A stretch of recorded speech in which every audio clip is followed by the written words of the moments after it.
बिस्मिल्लाहिर्रहमानिर्रहीम। अस्सलामुअलैकुम। हमारे खानदान की जिस लड़की के बाजू पर जब तक दो तिल न बन जाते तब तक उनकी शादी नहीं की जाती थी। इसके पीछे कोई राज छुपा था जो किसी को भी मालूम न था। यूं तिल के इंतजार में अक्सर लड़कियों की उम्र 40 साल हो चुकी थी। अम्मा को डर था कि कहीं मेरी बेटी की उम्र भी ज्यादा ना हो जाए। यूं अम्मा ने 14 साल की उम्र में ही मेरे बाजू पर झूठ मूठ के दो तिल बना दिए और यूं कम उम्री में ही मुझे दुल्हन बनाकर रुखसत कर दिया गया। मगर शादी की रात शौहर को देखकर मेरे तो पांव तले से जमीन निकल गई। जब जानवर हम सब सहन में लेटे हुए थे क्योंकि कमरों में शदीद गर्मी थी। रात के 2 बजे के करीब किसी ने मुझे झंझोड़ कर उठा दिया था। मैं शदीद खौफजदा थी मगर चीख न सकी क्योंकि झंझोड़ने वाले ने मेरे मुंह पर हाथ रखा हुआ था। मैं आंखें फैलाकर अंधेरे में उस शख्स को पहचानने की कोशिश करने लगी और मेरे तो कदमों तले से जमीन ही निकल गई थी क्योंकि ऐसा करने वाला कोई और नहीं बल्कि मेरी सगी माँ थी। अम्मी ने मेरे कान में सरगोशी की कि आमना मेरे साथ कमरे में आओ। मैं शदीद घबरा गई थी कि न जाने अम्मी को रात के इस पहर क्या हो गया है। मैं कमरे में गई तो अम्मी ने सुरमेदानी उठाकर मेरे बाजू पर 2 तिल बना दिए और बोली, आमना तुम्हें मेरी जान की कसम है, इन 2 तिलों के निशान को मिटने न देना। मैं बोली, अम्मी आप ये क्या कर रही हैं? अम्मी बोली, तू सब चुप करके देखती जा। अम्मी अपने काम से फारिग हुई तो बोली, आमना सुबह मैं ऐलान कर दूंगी कि मेरी बेटी के बाजू पर तिल बन गए हैं। तुमसे अगर किसी ने पूछा कि ये कैसे हुआ तो लाइल्मी का इजहार कर देना। मैंने अम्मी की बात मान ली। मैं उस वक्त कुछ भी सोचने और समझने के काबिल ही न थी क्योंकि मेरी आंखें नींद से बोझल थीं। मैं जाकर अपने बिस्तर पर लेट चुकी थी। सुबह मेरे बाजुओं पर मच्छरों के काटने के निशानात के साथ ही 2 तिल भी बने हुए थे। मेरी अम्मी ने अब्बू को आवाज देकर बुलाया और बोली, रशीद सुनते हो, हमारी आमना के बाजू पर तिल बन चुके हैं। मेरे अब्बू खुशी से उछल पड़े थे। वो भागकर मेरे पास आए और मेरे तिलों को देखकर मेरा माथा चूमा और बोले, आ बेटी तेरे भाग खुल गए हैं। अब्बू मुझे अपने साथ लाला जी के पास ले गया था। मेरा ताल्लुक एक खाना बदोश कबीले से है। हमारी सारी जिंदगी सफर में ही गुजरती है। हम जगह जगह अपनी रोजी की तलाश में हिजरत करते हैं। सफर हमारे लिए रिस्क के दरवाजे खोल देता है। हम एक बहुत बड़े कबीले में एक साथ ही रहते हैं। हमारे यहाँ ये गुमान किया जाता है कि जो कबीले से कट जाएगा भूख और मौत उसका मुकद्दर बनेगी। इसीलिए हम सब मिलजुल कर ही रहते थे। अपनों में ही शादियां भी कर लेते थे। मगर हमारे यहाँ शादी के लिए एक बहुत ही सख्त शर्त थी। जिस लड़की के बाजू पर 2 तिल बनते फकत उसी की शादी की जाती थी। हम लड़कियां इस बात के पीछे के राज से नावाकिफ थीं। मैं अक्सर अपनी वालिदा से इस मुतालिक पूछती तो वो मुझे टाल देती थी। मैंने एक बात महसूस की थी कि जो लड़की जितनी खूबसूरत होती उसके उतने ही देर बाद तिल का निशान बनता था। जब तक निशान न बन जाता तब तक उस लड़की को 7 पर्दों में छुपा कर रखा जाता था। मेरी फुप्पो बहुत ज्यादा हसीन थी मगर वो तिल के निशान के इंतजार में बूढ़ी हो गई थी। उनका हुस्न उम्र के साथ ढल गया था। बालों में चांदी उतर आई थी, दांत हिलने लगे थे। तब एक रात वो सोकर उठी तो उनके बाजू पर तिल के निशान थे। वो बहुत खुश थी। भाग भाग कर सबको अपने तिल के निशानात दिखाती फिरती थी। अब्बू मेरी पप्पो को लाला जी की झोंपड़ी में ले गए थे। लाला जी ने अब्बू से कहा कि बहन की शादी की तैयारियां करो। मगर तब तक कबीले में उनकी उम्र के सभी आदमी शादीशुदा थे। लाला जी ने फुप्पो की शादी उनसे 15 साल छोटे लड़के से कर दी थी और इसीलिए उसने आज तक मेरी फुप्पो को वो इज्जत न दी जिसकी वो मुस्तहिक थी। मेरा जवान फुप्पा हर वक्त मेरी फुप्पो को ताने देता और मारपीट तो उनको खाने की तरह दिन में 3 बार मिलती थी। मेरी फुप्पो अपनी जिंदगी से नाखुश थी। उन्होंने गम दिल को लगा लिया था। अक्सर मेरी फुप्पो मेरा माथा चूम कर कहती, आमना तेरी शक्ल मुझ पर गई है, अल्लाह करे तेरे नसीब मुझ पर ना जाए। फुप्पो अक्सर अम्मी से भी कोई राज की बातें करती रहती थी। एक तो फुप्पो की उम्र ज्यादा थी दूसरा उन्होंने शौहर की धुतकार को दिल से लगा लिया था। यूं वो शादी के महज 4 माह बाद ही इंतकाल कर गई थी। उनकी कब्र भी वहीं बना दी गई थी जहां हम सब रहते थे। अब तो हम हिजरत करके दूसरी जगह पर आ गए थे। लाला जी ने मेरे बाजू के निशानात देखे तो अब्बू से बोले, बेटी की शादी की तैयारियां करो। अब्बू बहुत खुश थे। अब्बू मुझे अपनी झोंपड़ी में ले आए और अम्मी को लाला जी का फैसला सुना दिया। अम्मी ने भी खुशी से मेरा माथा चूम लिया था। अब्बू जब झोंपड़ी से बाहर निकले तो मैं अम्मी से बोली, अम्मी मुझे नहीं करनी शादी, आप मेरी शादी रुकवा दें, नहीं तो मैं सबको बता दूंगी कि आपने झूठ मूठ का तिल मेरे बाजू पर बनाए हैं। अम्मी ने जल्दी से सब्जी की टोकरी से छुरी निकाली और अपनी गर्दन पर रखकर बोली, अगर तुमने ये बात किसी को बताने की कोशिश भी की तो मैं अपनी जान ले लूंगी। मैं तुम्हारी शादी ना करके तुम्हें इस कबीले की गलत रिवायत की भींट नहीं चढ़ने दूंगी। मैंने आज अम्मी से वो सवाल पूछ ही लिया था जो बड़े अरसे से दिल में छुपा कर बैठी थी। मैं बोली, अम्मी हमारे कबीले में तब तक लड़की की शादी क्यों नहीं करते जब तक उसके बाजू पर तिल का निशान न बन जाए। अम्मी के चेहरे पर एकदम ही गुस्सा आ गया था। वो बोली, तुमने कभी गौर नहीं किया कि कम शक्ल लड़कियों के बाजू पर तिल जल्दी बन जाता है और खूबसूरत लड़कियां तिल के निशान में बूढ़ी हो जाती हैं। मुझे तो दाल में कुछ काला लगता है, इसीलिए मैं तुम्हें गलत से बचाना चाहती हूँ। मैं नहीं चाहती कि कोई चीज तुम्हें नुकसान पहुंचाए। अगर मैंने जल्द ही तुम्हारी शादी न की तो तुम सारी जिंदगी यूं ही बैठी रह जाओगी और कबीले वालों की तफरीह का सामान बनती रहोगी। मैं अम्मी की बातें सुनकर हैरान रह गई थी। मैं बोली, अम्मी आपकी बात का क्या मकसद है? अम्मी मुझे घूर कर बोली, आमना बस अब मुंह बंद कर लो अपना, एक तो तुम सवाल बहुत करती हो। मैं चुप कर गई थी। शाम हुई तो हमारी झोंपड़ी में कबीले की सभी लड़कियां और कवालियां जमा हो गई थीं। सब मेरा माथा चूम चूम कर मुझे मुबारकबाद दे रही थी, मिलन के गीत गा रही थी। मैं बोली, मुझे शादी से डर लगता है। तो एक 50 साला बाजी जिसके बाजू पर अभी तक तिल का निशान नहीं बना था, वो बोली, आमना तुम्हें डर शादी से नहीं बल्कि तन्हाई से लगना चाहिए। तुम जानती हो तुम्हारी माँ मुझसे 10 साल छोटी है, लेकिन वो शौहर वाली है, बेटी वाली है, जबकि मैं खाली हाथ हूं। माँ बाप को मरे अरसा हो गया, कोई भाई था ही नहीं। अब झोंपड़ी में अकेली रहती हूं, अपने नसीबों को रोती रहती हूं। तुम तो खुश नसीब हो कि तुम्हारी शादी हो रही है। उन सब की बातें सुन सुनकर मैंने खुद को सचमुच में खुश नसीब समझना शुरू कर दिया था। लाला जी ने ही मेरे लिए लड़का मुंतखब किया था, मगर उन्होंने नाम नहीं बताया था। अब्बू 2 बार गए, मगर लाला जी बोले, रशीद तू तो जानता है कि सबकी बेटियों के रिश्ते मैं ही तय करता हूं, मगर मैंने आज तक किसी को भी नहीं बताया कि उनकी बेटी की शादी किससे हो रही है। अब तुम्हें बता दूंगा तो मेरे इंसाफ पर सवाल उठेगा, इसीलिए तू इस बात को छोड़ दे। मैं तेरी बेटी के लिए बेहतरीन लड़का ही चुनूंगा। तू सब कुछ मुझ पर छोड़कर अपनी बेटी की शादी की तैयारी कर। मुझे बड़ी हैरत होती थी कि न जाने लाला जी इस कदर राजदारी क्यों बरतते हैं। खैर, यूं अम्मी ने कबीले के रिवाज के मुताबिक मुझे 2 जोड़ों में रुखसत कर दिया था। मैं बहुत खुश भी थी क्योंकि मेरी इतनी कम उम्री में शादी हो रही थी, मगर परेशान भी थी कि न जाने मैं किसकी दुल्हन बनने जा रही हूं। मेरा शौहर कौन होगा, न जाने वो मेरा ख्याल रखेगा भी या नहीं। वो मेरे अब्बू जैसा अच्छा होगा या फुप्पा जैसा बददिमाग इंसान होगा। यही सोचते सोचते मेरी रुखसती भी हो गई थी।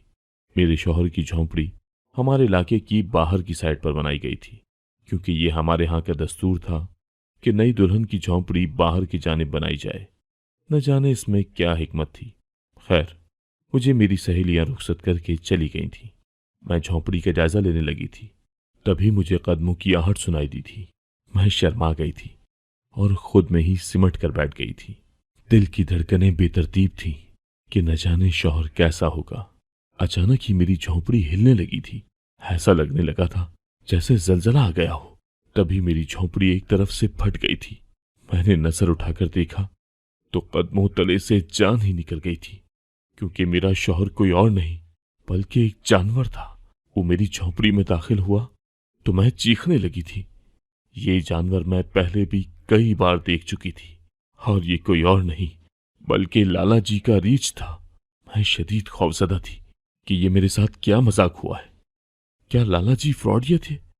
उसने मेरे साथ ऐसा क्यों किया था? रीछ मेरी जाने पड़ने लगा तो मैं खौफ से कांपने लगी थी। मैंने झोंपड़ी के पर्दे हिलाने शुरू कर दिए थे, मगर वो तो इतनी मजबूती से बनी थी कि उसे हिलाना मेरे बस की बात न थी। मैं चीखती रही मगर कोई भी मेरी मदद को न आया। रीछ मेरे बिल्कुल ही करीब पहुंच चुका था। न जाने मुझ में इतनी ताकत कहां से आ गई कि मैंने एक जोरदार मुक्का रीछ की नाक पर दे मारा। वो बिलबिलाकर पीछे हुआ तो मैं दौड़ती हुई बाहर की जानिब भाग गई थी। मैं कबीले की तरफ चीख चीख कर भाग रही थी। जब कबीले की रोशनियां मुझे नजर आईं तो मैं बेहोश हो गई थी। न जाने कितने दिन बेहोश रही थी।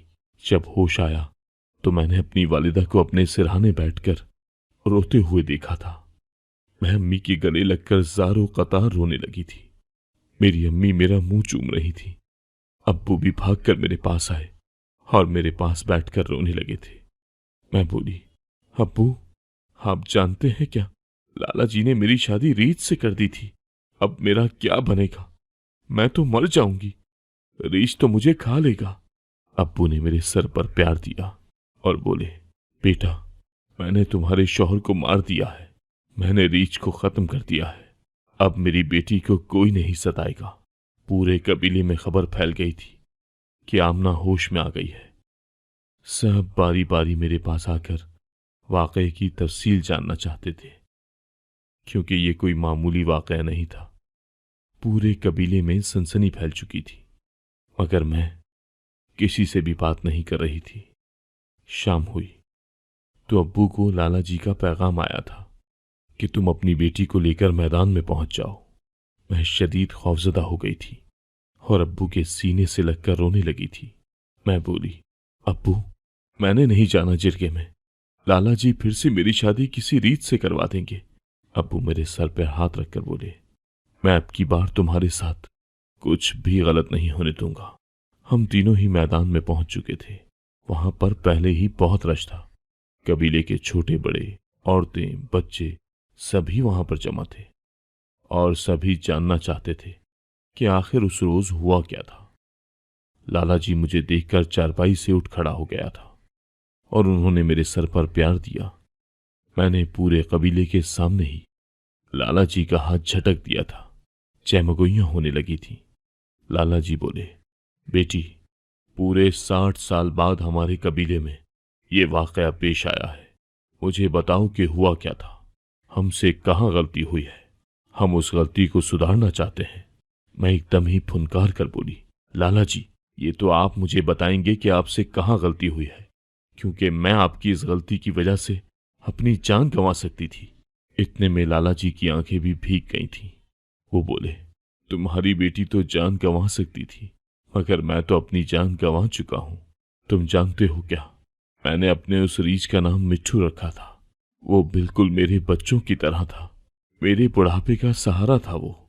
सब जानते हैं कि अल्लाह ने मुझे औलाद की नेमत से महरूम रखा हुआ है। मैंने मिट्ठू को अपनी औलाद से बढ़कर प्यार दिया था, जिसे आमना के बाप ने मार दिया है। आज तुम सबके सामने सारा वाकया बताओ, ताकि मुझे पता तो चले कि हुआ क्या है। मैं बोली, लाला जी, आपने मुझे मेरे दूल्हे का नाम नहीं बताया। मेरे वालिदैन में से किसी को मेरे दूल्हे से नहीं मिलवाया। फिर एक रीछ का मेरी झोंपड़ी में आना इस बात की तस्दीक करता है कि आपने अपने रीछ के लिए मुझे अपनी बहू बनाने की कोशिश की थी। लाला जी फूट फूट कर रोने लगे थे। वो बोले, इस इल्जाम से तो अच्छा था कि मैं मर ही जाता। मगर बेटी, मैं तुम्हें कसूरवार नहीं ठहराऊंगा, क्योंकि तुमने भी अपनी जान बड़ी मुश्किल से बचाई है। आज मैं ऐलान करता हूं कि मैं आप लोगों का ये कबीला छोड़कर जा रहा हूं। आप लोग अपने लिए कोई नया लाला जी चुन लें। हर तरफ खामोशी ही खामोशी छा गई थी। लाला जी ने अपने सर से पगड़ी उतार कर रख दी थी। वो जाने लगे थे, तभी मेरी अम्मी एकदम से आगे बढ़ी थी। वो लाला जी के सामने जाकर खड़ी हो गई थी। मेरी अम्मी ने लाला जी के सामने हाथ जोड़ लिए थे। वो बोली, लाला जी, जाने से पहले मेरी एक बात सुन ले। लाला जी रुक गए थे। हर तरफ खामोशी ही खामोशी फैल गई थी। अम्मी बोली, लाला जी, आप रशीद की बहन सुगरा से तो वाकिफ ही होंगे ना। वो कितनी खूबसूरत थी, इतनी खूबसूरत कि हाथ लगाने से मैली पड़ जाती थी। अगर उसने अपनी जवानी दिल के इंतजार में गंवा ली थी।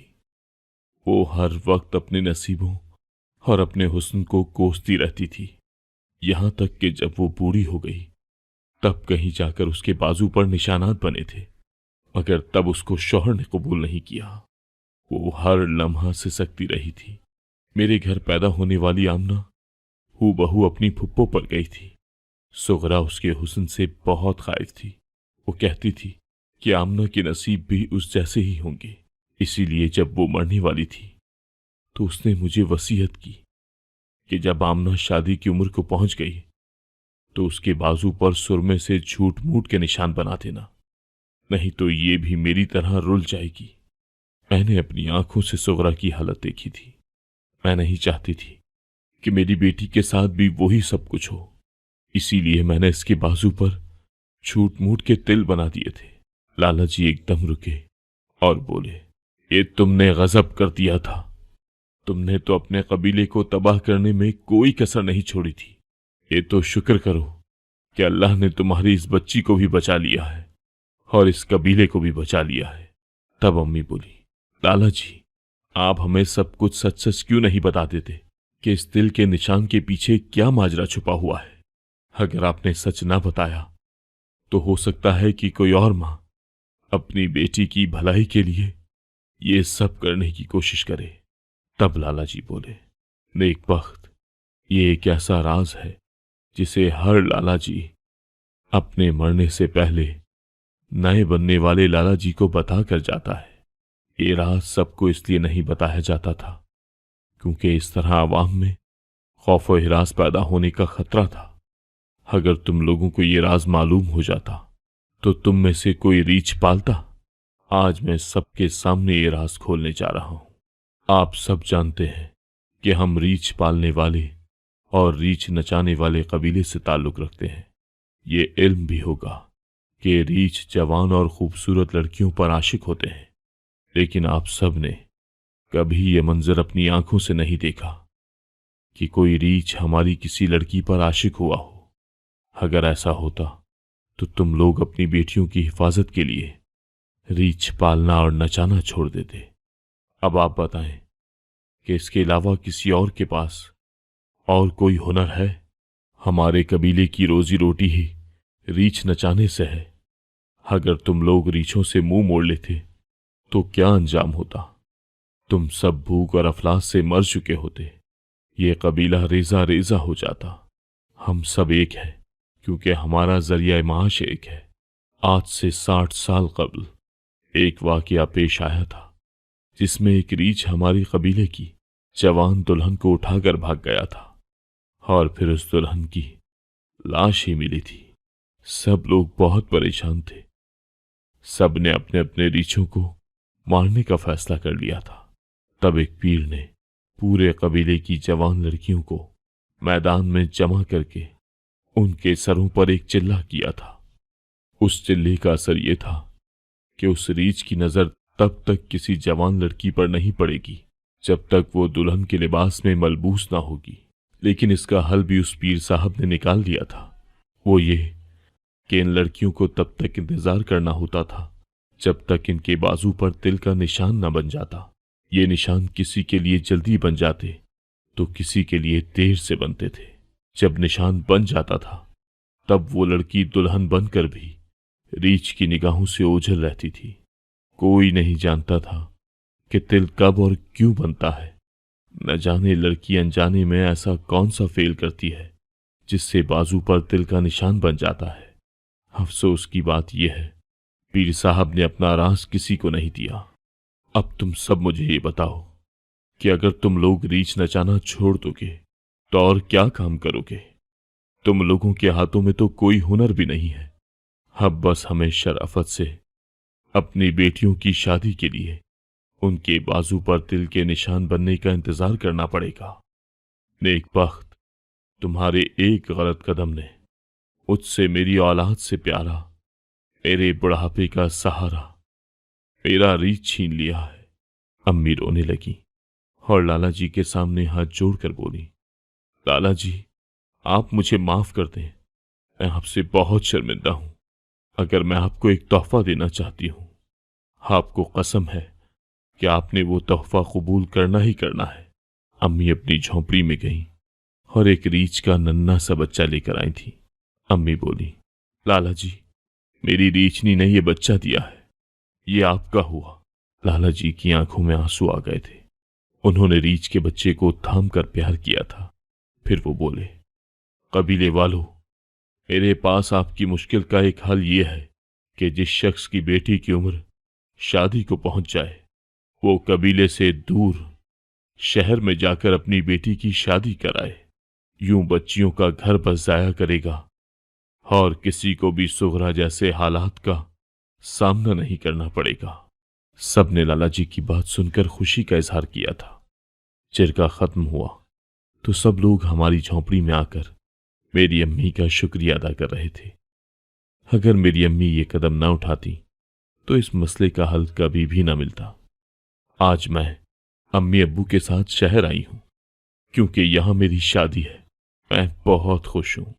आप मेरे लिए दुआ कीजिएगा कि मेरे नसीब अच्छे निकलें। आमीन।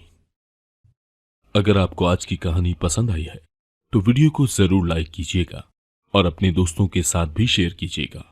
और हां, अगर आपने अभी तक हमारा चैनल सब्सक्राइब नहीं किया तो जरूर सब्सक्राइब करें। मिलते हैं कल एक नई और दिलचस्प कहानी के साथ। अल्लाह हाफिज।